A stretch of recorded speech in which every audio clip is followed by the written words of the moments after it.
పుష్కరాలకు ఇప్పటి నుంచే ప్లాన్. కృష్ణా, గోదావరి, సరస్వతి పుష్కరాల ఏర్పాట్లపై ప్రభుత్వం ఫోకస్. ఈ నేపథ్యంలో కుంభమేళా నిర్వహణపై ప్రయాగ్రాజ్లో అధికారుల పర్యటన.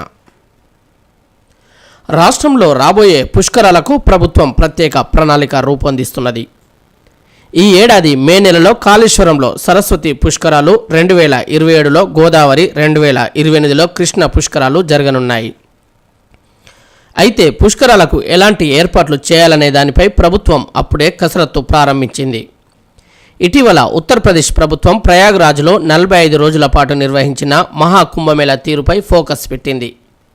కుంభమేళాకు యూపీ ప్రభుత్వం ఎలాంటి ఏర్పాట్లు చేసిందనే వివరాలను తెలుసుకునేందుకు రాష్ట్రం నుంచి endowment, tourism, education, Panchayati Raj, R&B శాఖలకు చెందిన 10 మంది అధికారుల బృందం 2 రోజుల పాటు ప్రయాగ్రాజ్లో పర్యటించి సోమవారం తిరిగి హైదరాబాద్ చేరుకుంది. యూపీ అధికారులతో నిర్వహించిన భేటీలో సేకరించిన వివరాలను అధికారుల బృందం వెల్లడించింది.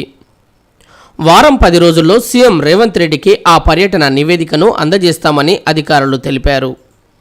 మహాకుంభమేళా నిర్వహణ కోసం 2 ఏళ్ల ముందే యోగి సర్కార్ ప్రిపరేషన్ చేసిందని చెప్పారు. 10,000 ఎకరాల్లో ఒక జిల్లా విస్తీర్ణంలో మేళాకు ఏర్పాట్లు చేసిందని, ఆ మేళాకు అధికారిగా జిల్లా కలెక్టర్కు బాధ్యతలు అప్పగించిందని పేర్కొన్నారు. డీఐజీ రేంజ్ అధికారిని పర్యవేక్షణకు నియమించారని తెలియజేశారు. అన్ని శాఖల సమన్వయంతో కుంభమేళాను యూపీ సర్కార్ విజయవంతంగా నిర్వహించింది. విద్యుత్ అంతరాయం లేకుండా సబ్స్టేషన్ ఏర్పాటు చేశారు. 2,000 ఎకరాల్లో పార్కింగ్ సౌకర్యం కల్పించారు. వారణాసి, లక్నోను కూడా టూరిజం స్పాట్లుగా చేశారు. 2,000 కెమెరాలతో కంట్రోల్ రూమ్ ఏర్పాటు చేసినట్లు అధికారులు వివరించారు. ఈ బృందంలో దేవాదాయ శాఖ ప్రిన్సిపల్ సెక్రటరీ శైలజ, అదనపు కమిషనర్ కృష్ణవేణి ఉన్నారు.